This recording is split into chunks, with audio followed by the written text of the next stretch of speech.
16, yeah! Thank you for being here. You're in for quite a treat today. He's done it all. Film, TV, acting, of course acting. Theater is what I wanted to say. Voiceover and writing. Mr. Lennie James, everybody.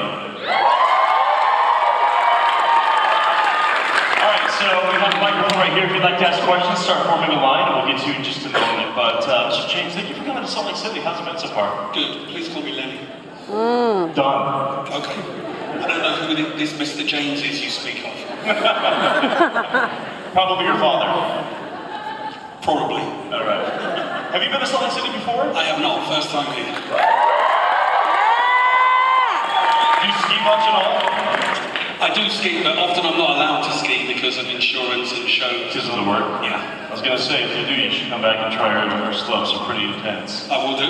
All right. So, I just have a few questions. In fact, I was really trying to find a staff before this panel, and nobody would give me one. It's probably safe. Probably better for you too. But I think you'll find it's better for you. I did have it in my mind that if I accidentally got hit in the head with the staff, that probably wouldn't look good, and Ryan wouldn't be very happy with me. But it could happen. Tell me about what you did to prepare for your role on The Walking Dead. To prepare for the role all the way through? Well, yeah, sure. Oh God, it's so far back now. Well, firstly, I had to I do like I always do really, which is just read the script, and read the script. And you get most of your information from that. And then it was just about, like, along with the other actors, was getting the Southern accent, understanding who the guy was. Was the Southern accent hard for you?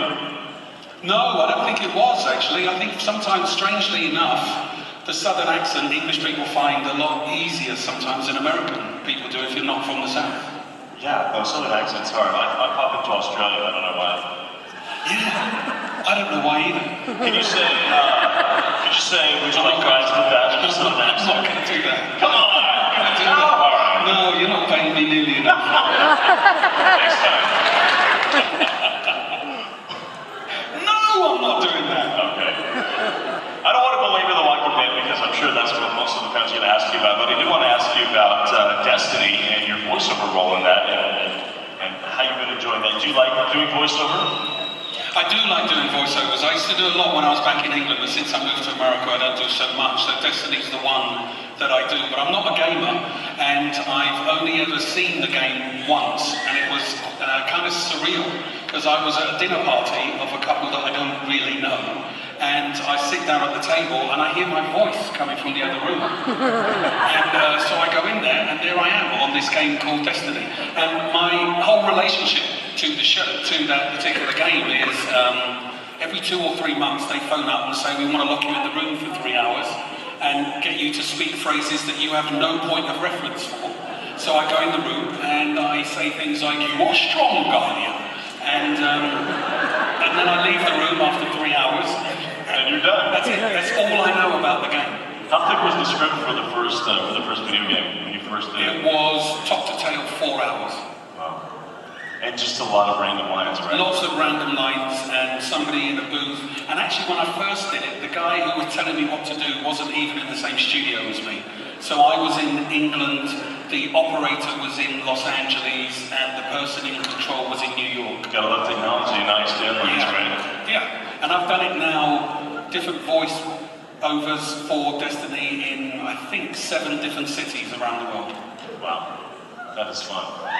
You're also in a British drama called Critical, and you told the story once that I read that you prepared for the role, you went in and saw vascular surgery. Yeah, I was playing a guy who was a trauma surgeon and a soldier in the British Army, and who learned his trade, as it were, on the war fields. And in preparation for it, had about a month. And in preparation for it, I sat in about 7 operations. And there was one point, this is how deep I got into it. There was one point where I was working with a guy who I was kind of shadowing, and he was doing a very deep he was a vascular surgeon. He did a very deep cut and was showing me how he had realigned the vein. And he said, come on, lean in, have a look at it. And I leant in and had a look at it. And just as I was standing up, and he said, and would you like to close? And I was like, oh my gosh, actually I would. And thank you for trusting me. And then I heard his registrar behind me kind of go, yes, I'd love to, sir. And I went, yeah, that makes much more sense. Obviously, she would do a better job than me. You just pinch the skin together and staple here. That's what I thought. It's just squeeze, pinch, squeeze, pinch. See, when you leaned over, though, if it were me, I probably would have been like, ooh. No, I mean, and also I was given no warning the first time I walked into the operation, so it just happened. And I walked into the room and there was a guy kind of getting prepared for an operation, and they said, you're not squeamish, are you? And I went, I don't know, we're about to find out. And luckily I wasn't, so it was a lot of fun. Excellent. All right, we've got a question right here. Go ahead, sir. Hi, Lennie. This is in regards just to The Walking Dead. If you have read all the comics, who by far is your favorite creative head out of Scott Gimple and all of them? Who do you think has been done the best adaptation? If you haven't read them, can you just give us your opinion on the Negan cliffhanger, and if you think they're going to do it justice next season? I haven't read the comic books beyond the first episode, I can't really, as far as my character is concerned, go past Scott Gimple. My character exists in this show because of the noise that the fans made after the first episode. Yeah. For which I'm very grateful, and also for the existence of Scott Gimple. He wrote Clear, which was the episode that brought Morgan back, and he's whenever there is a major episode like He Is Not Here or whichever, if there's a major episode that Morgan's in, chances are Scott wrote it. So I can't really go past him. And as for the Negan cliffhanger, I know it kind of upset some of the fans, and I mean this with love. I don't mind it sometimes when we don't do exactly what you expect us to do.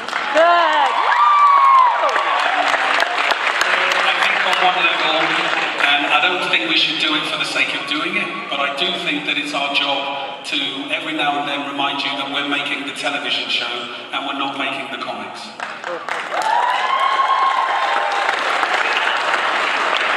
I got to watch the Jericho series, and I was wondering what Robert Hawkins doing during the zombie apocalypse. Somebody else asked me this the other day. They asked me who would survive longest, Morgan or Robert Hawkins.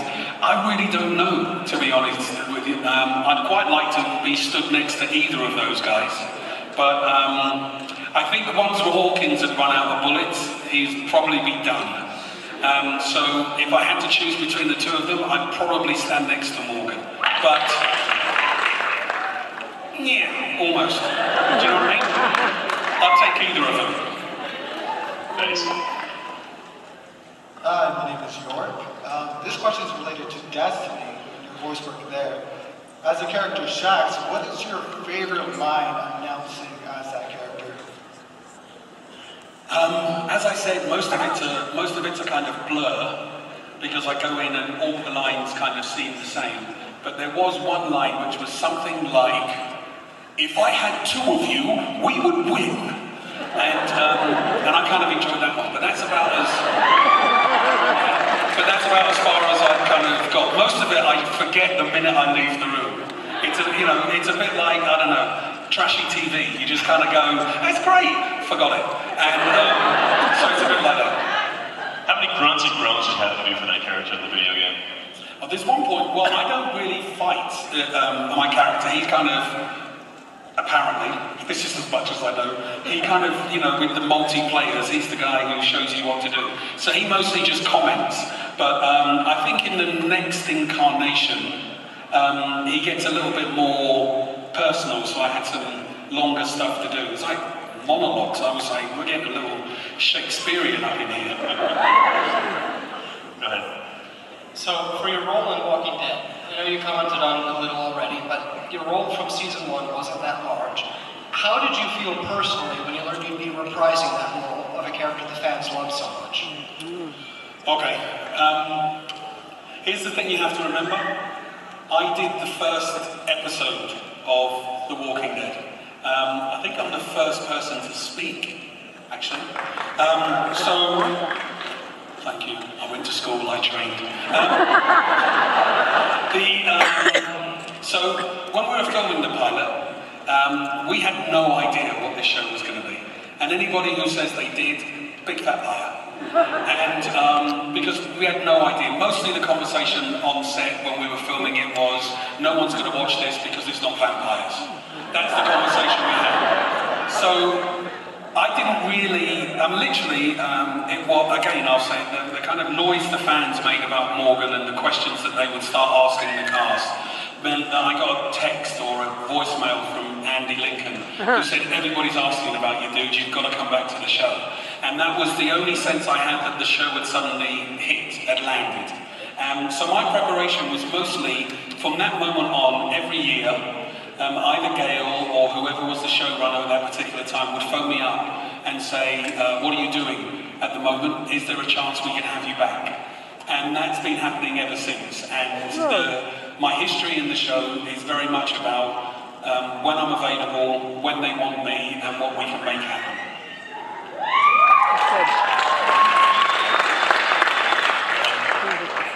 Hey Lennie. How you doing? Good.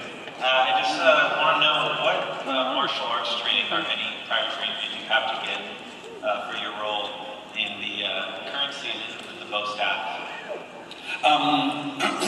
I was actually filming Critical, which is the show we were just talking about, and I got back to Los Angeles 3 weeks before I was due to fly to Atlanta to shoot the finale of season 5.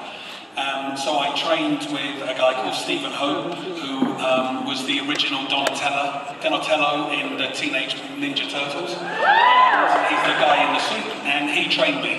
I did 3 sessions a week. The final week I did almost every day, and most of it was about being ready for the choreography for when I take on the wolves in the clearing. And since then, I kind of just keep it up. So I've been doing it since then. And the deal I kind of made with the guys was Morgan is going to be no better than I actually am in real life. So every time you see the swinging of the stick, it's me and nobody else.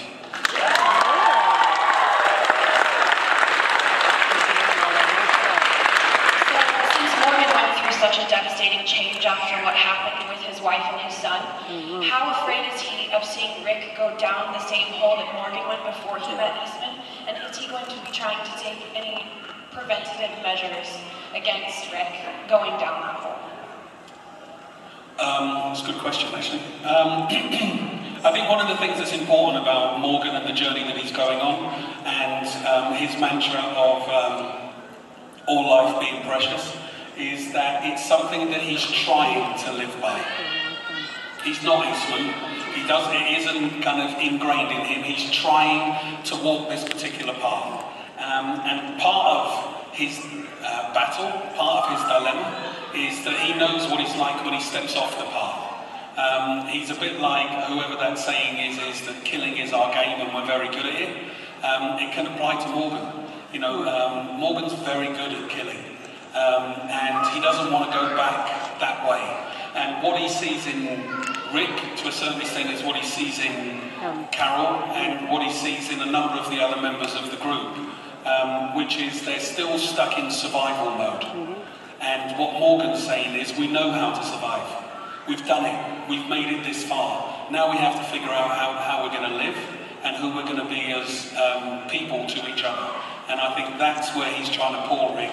And he doesn't even know if he's right. He just wants to ask the question. And I think it's an important question to ask at this stage of our show. Thank you.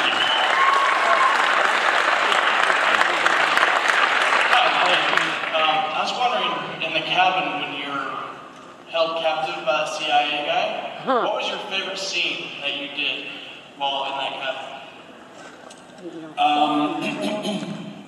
It was a really cool cabin, I want to say that as a start off. And they actually built that cell in there, and I would kind of, just to get my head into the game, I would sit in the cell and have my lunch. and just spend as much time as I could inside the cell. I think my favourite scene was, I mean, on one level it was just one big scene, you know, from kind of beginning to end. So I like it when the gig, you know, the job that I do gets handed over to the actors. I like it when all the cameras are set and everything's up and they just call action, and then it's my time to do my job. And I like that. And one of the things I enjoyed so much about Here's Not Here, as in the same way that I enjoyed in Clear, is that we had a long time where it was just given over to the actors. And it was just about the interplay. It was just about what comes up when you're doing it, not when you're talking about it. I get bored of talking about it very quickly. I like to get it done. If we've got a question, let's do it and solve it. So it was really good to have the opportunity to have large chunks of the point where the game was given over to the actors, and to be working with an actor like John Carroll Lynch was just a gift.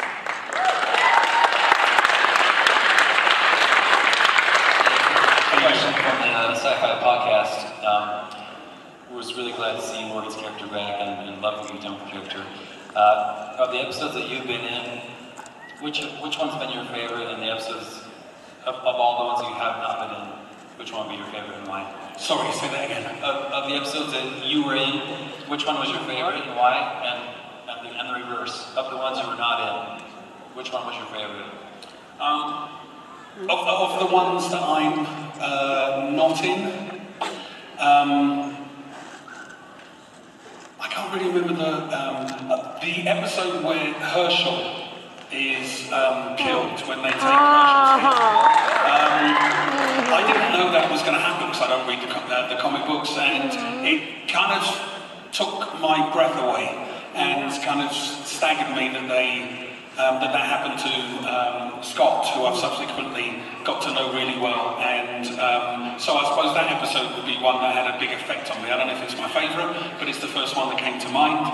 And of the ones I've been in, they're kind of obvious really, they're Clear and Here's Not Here, although I will say that in the first ever episode, one of the things I was most chuffed about was that Frank Darabont was directing it, and he was on my bucket list, is on my wish list of directors to work with, because he made Shawshank, which is just a masterpiece. And at one point when we were doing the scene where Morgan can't shoot his wife, Frank said to me, I'm going to do a Morgan Freeman shot on you, and I nearly wet myself. I was like, oh my God, it's me and Morgan. That's it. I've arrived. I'm here. This is why I left old London town. So I've got very fond memories of that first episode, along with the other two that I've mentioned.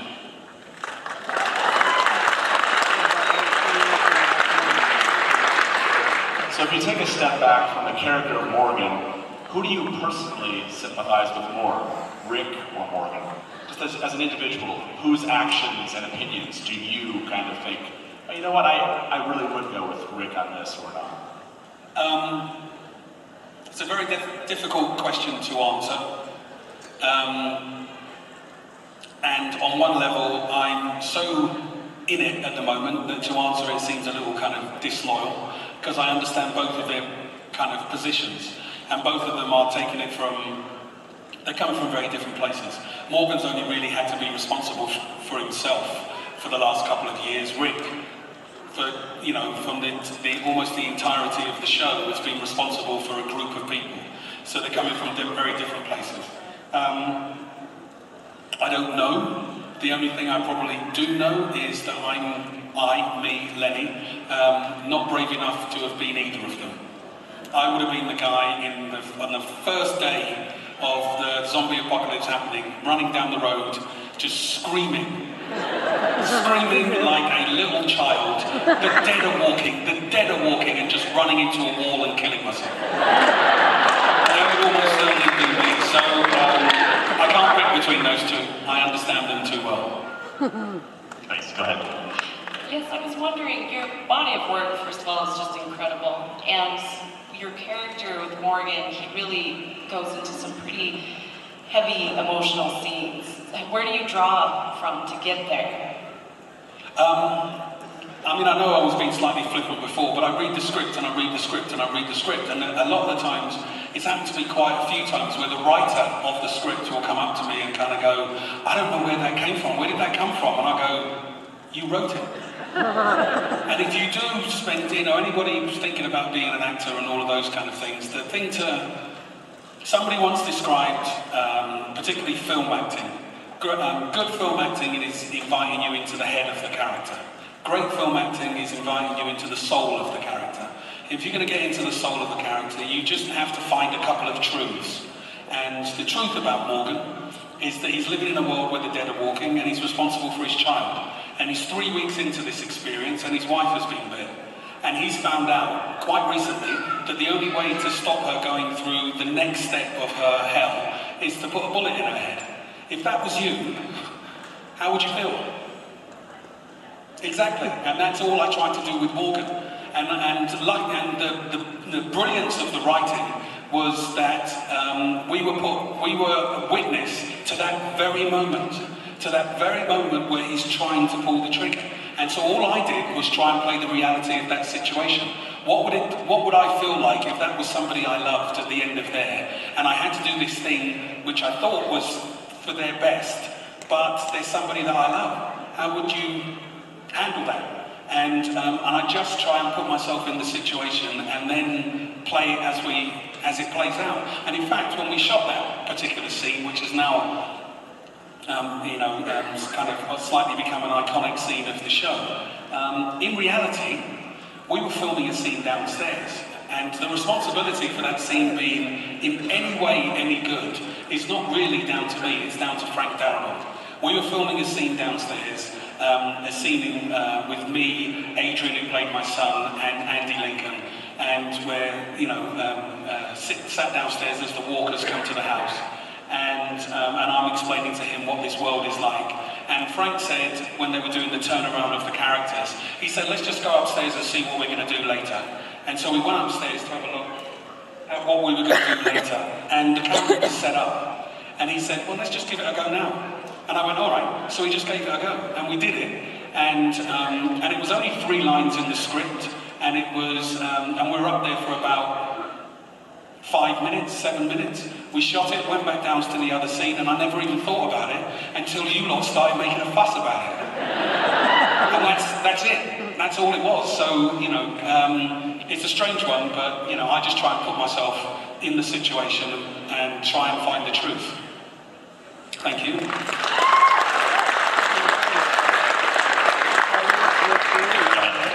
All right, so throughout the whole show, for the most part, anybody who seems to have had a good head on their shoulder or has tried to show mercy through somebody, they usually don't end up lasting very long in the show.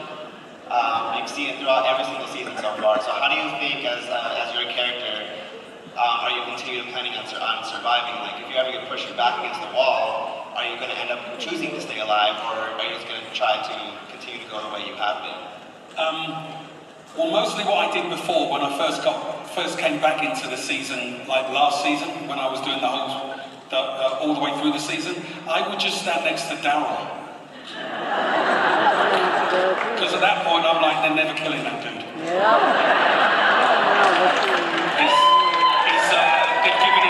They've given him like his own game, and they've got a motorcycle show for him. They're never killing that dude. So I'm just going to stand next to him. Bullets aren't coming in this direction. A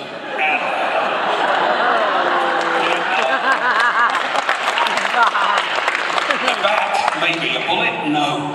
And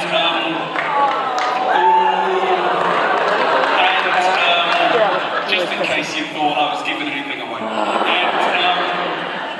And now what I kind of say to them, because people will say, you've kind of become like the moral compass of the show, and you're like Herschel and Bob, or you're like Dale, or you're like all of those guys. I'm going, no, see, those are all dead guys. I don't want to be like any one of them. So, I don't know, if there's too much of him being all right, being like the sensei, I just try and mess with it and, say the wrong things until they allow me to say the wrong lines, because I don't want to be that guy, because you're absolutely right. The minute you set yourself up against Rick as a kind of moral kind of opposition, nasty stuff happens. Thanks. So I've had to explain my shirt a few times, but I'm just wondering, did you ever find your lost peanut butter bars? Yes, I did. That's good. That's good. Can you share some with us, maybe? But okay, so Morgan's philosophy of all life is precious is great. It's a hard universe for that philosophy to survive. The wolves are the exact opposite. They are not only that no life is precious, but it's a disease that must be eliminated and so forth. So personally, with the wolf being kept by Morgan, it kind of freaked me out a little bit, because I'm looking going, a philosophy is good, but life is precious, and your friends' lives was more precious. So you talk about you kind of identify with this philosophy and so forth. Do you think it was the right decision to let the wolf live?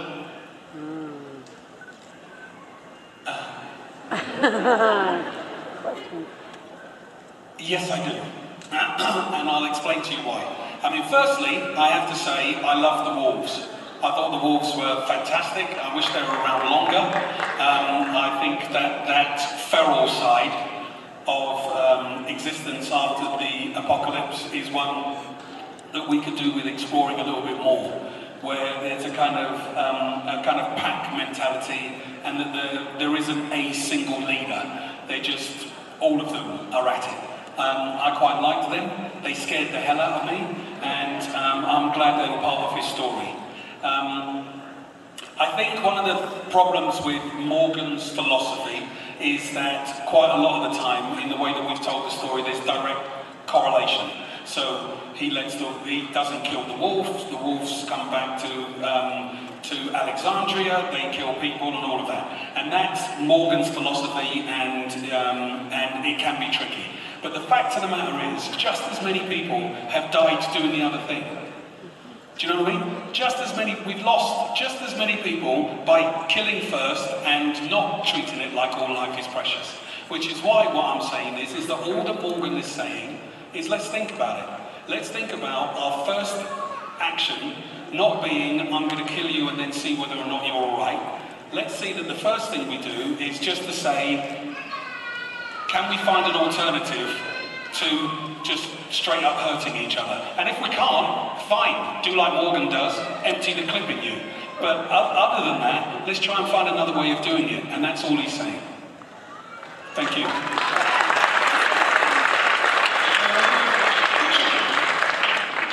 How's it going, Lennie? How you doing, Stormy? Pretty good. Good.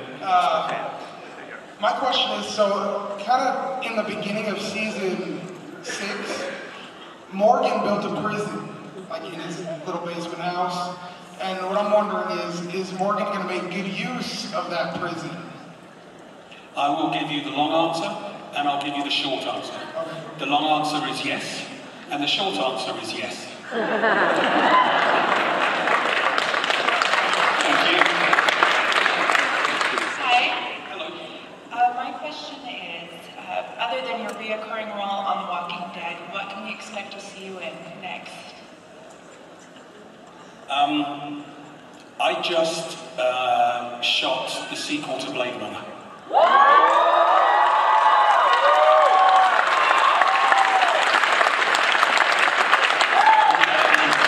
Outside of The Walking Dead, I got very lucky. We have a hiatus in the show, and a couple of days either side of the hiatus, I was able to fly to Budapest and shoot a kind of cameo in the sequel to, it doesn't have a title at the moment, it's just the untitled Blade Runner sequel. And it was 4 or 5 scenes with Ryan Gosling, which was amazing. So I did that, and that comes out October next year.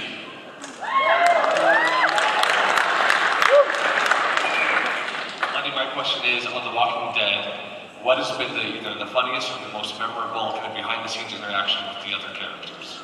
Oh wow, there's so many. I can't even, now you've asked me, I can't think. If you hadn't asked me, I would have been able to do loads of them. There was, oh wow, I can't even think. There was one that I just is kind of sweet. We had to do last season, you know, when we had the kind of the Walker horde break through out of the canyon and come towards Alexandria. And we just had loads and loads and loads of walkers around, and we had to do a lot of running.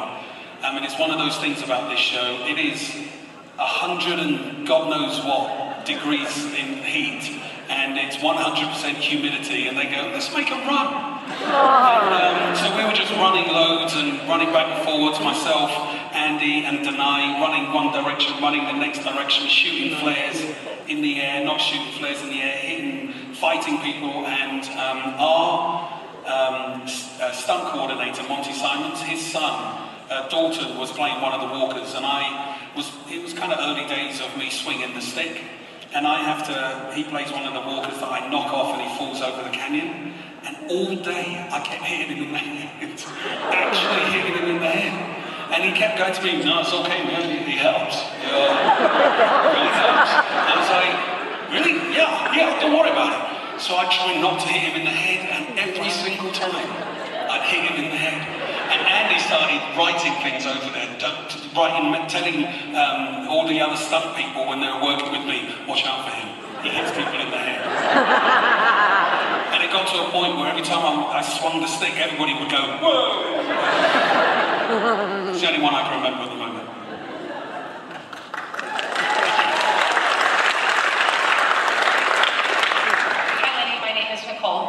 Hello. I'm wondering if you could play any other character on the show. Which one would it be and why? That's a really good question. That's your second really good question of the day. Wow, because you asked me a very good question at my table. Well, I've got a real soft spot for Eugene, I have to say. I think Josh does a stunning job with him, and I like it when he gets really kind of pedantic about what's exact and what's not exact, and he just makes me laugh. But I have to say, if there was one character in the show I'd like to be, mostly because I think this person is just the most dynamic character in the whole thing, I think I would be Michonne. Mostly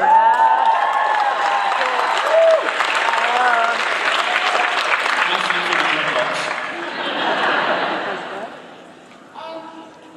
What's your favorite character from The Walking Dead?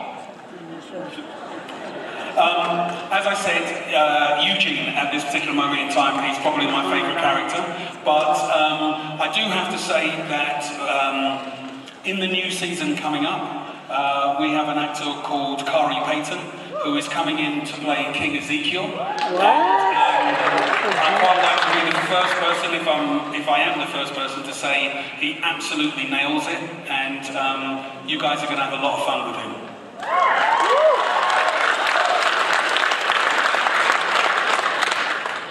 Hello, how are you? You spoke a little bit of it with interaction between the living and the walkers. My question is, the living, we know all the characters and the actors' names and whatnot, but I wonder what interaction, when they yell cut, what interactions you guys have with the walkers? Do they interact with you much, or pranks, or tell me about that relationship? I was telling someone earlier on, because they asked me, do you ever get frightened by the walkers? And I don't often, because you kind of know who they are. But quite a lot of them, we have a few kind of stunt walkers who we use over and over again. We dress them up kind of differently. So there's a few of those that, there's one guy, I think his name is Coleman, and I've killed him like 5 or 6 times. He just will not stay down. But there was one night where we were filming the scene where we're just slashing walkers, where Rick goes out after Carl has been shot in the eye, and Rick just goes out and he just starts slashing, and one by one we all come and join him, where we're just slashing and smashing. It was the middle of the night, it was about 3 o'clock in the morning. I'm kind of tired. I went back to where our catering is to get a cup of coffee, and I'm walking between these 2 houses. And and one of the walkers was smoking on a vape, and it was dark, there was no light, and I just saw this smoke kind of come out, and stepping out of it was this walker, and I have to say, I nearly jumped out of my skin. I was like, whoa! And he was like, what? And I went, nothing. But that one moment was good. But now we've kind of with the walkers, and both the stunt walkers and the regular walkers, and our stand-ins, everybody's just kind of part of the team. And there really is very little, apart from don't hurt the actors, there's very little that's kind of separates anybody. Everybody hangs out and everybody you can find yourself having a conversation with anybody. There's no separation between the groups, truly. Thank you.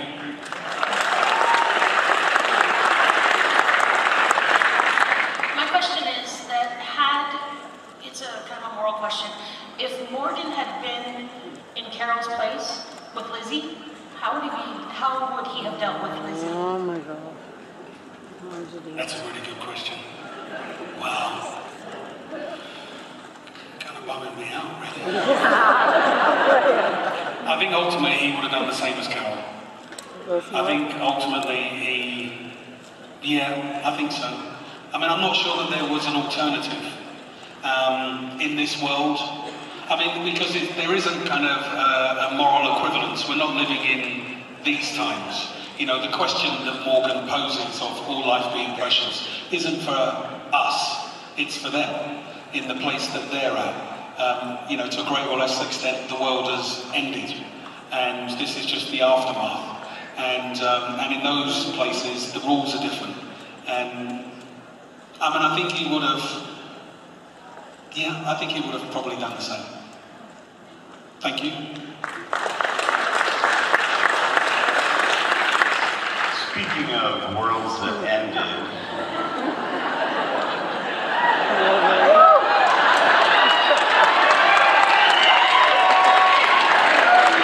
I would like to know who we start sending peanuts to get a Jericho reunion.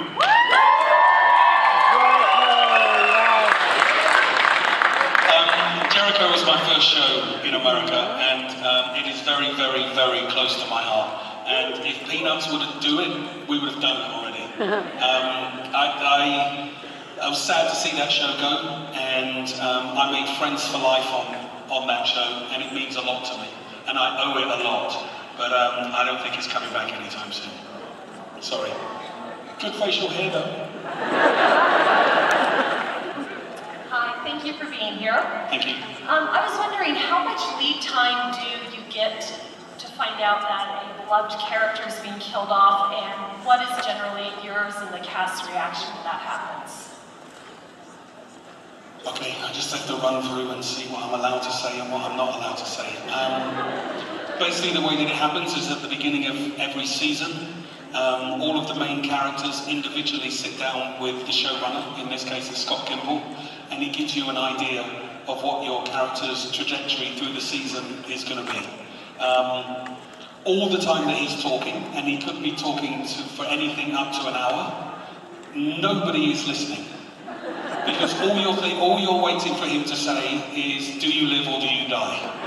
And then when he gets to the end of it, and he hasn't said, and by the way, you're dying, you go, okay, cool. Can you say that all again, please? Because I wasn't listening. And so it's at that sit down that you find out whether or not your character is going to live or your character is going to die. And if your character is going to die, he tells you then. But he does not tell any of the other cast, and neither do you.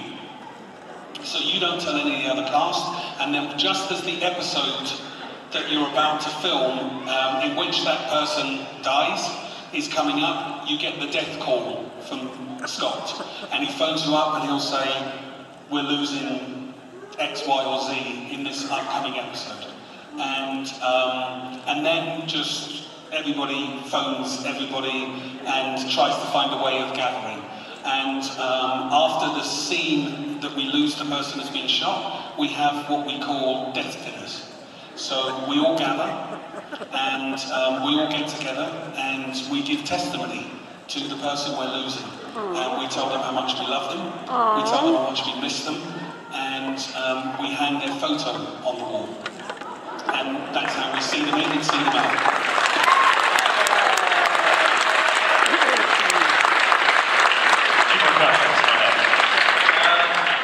What's your favorite zombie kill, man?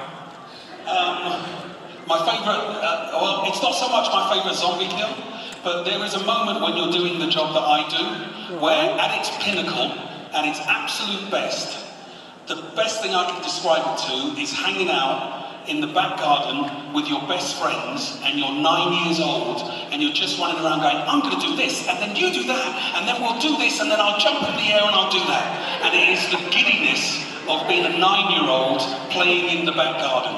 And that's when I think, at points, certainly as far as The Walking Dead is concerned, when I'm having the most fun. And the closest to that I had was when the wolves invaded Alexandria, and I'm surrounded by 5 wolves, and I just have the stick, and I'm talking to them while I bitch slap them. Excuse me? I was so giddy at that particular point, I made them shoot it over and over again, because I was having so much fun.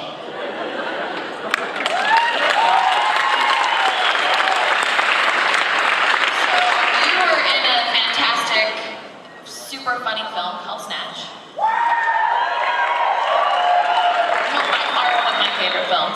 And I was just wondering, like, how you got involved with that project, how it was working with Benicio del Toro's Dead Body, pretty much anything you got from that experience. I told somebody this today while I was at the, when they came to my table. So, the truth of the matter is that after Lock, Stock and Two Smoking Barrels, God got telephone calls from everybody. I mean, everybody saying, whatever you do next, we want to be in it. So the original cast list of Snatch included Arnold Schwarzenegger, Al Pacino, Robert De Niro, everybody. Arnold Schwarzenegger was originally supposed to be Boris the Blade. And just because of scheduling, he couldn't be there. So it was everybody, and everybody in town wanted to be in it, but it was already cast because everybody had just gone on to it, and that's how they ended up with Brad Pitt. And so in the end, what happened, this is the God's honest truth, I received the script on Wednesday morning, I read for the part on Wednesday afternoon, I got offered it on Thursday, I was in costume on Friday, and I started filming on Saturday. And my first scene was a scene in a caravan with Brad Pitt. And Robbie G, who played Vinny in it, the two of us, we've been friends for a long time, but it was the first time we were working together, and literally we sat in the caravan going, it's Brad Pitt. And I can't understand a word he's saying. And in the end, that scene didn't make it to the final draft, the final cut, because we went back and reshot the whole last third of the film. But that was my first day filming, and that's how I got into the film. I knew nothing about it until the script arrived. Thank you.